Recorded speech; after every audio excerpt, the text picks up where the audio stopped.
தேர்தல் இறுதி கட்டத்தை நெருங்கி இருக்குது. மொத்தமா இருக்கிற 543 தொகுதிகள்ல 486 தொகுதிகளுக்கு தேர்தல் முடிஞ்சிருக்குது.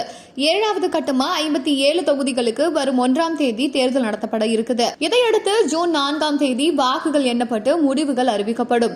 அன்னைக்கு மதியம் மத்தியில் ஆட்சியை பிடிப்பது யார் அப்படின்னு உறுதியாகிவிடும். பாராளுமன்றத்தில் மொத்தம் இருக்கிற 543 இடங்கள்ல 272 இடங்களை பெறும் கட்சி ஆட்சி அமைக்கும். வரும் 1ஆம் தேதி இந்திய கூட்டணி கட்சி தலைவர்கள் டெல்லியில கூடி ஆலோசனை நடத்த முடிவு செஞ்சிருக்காங்க.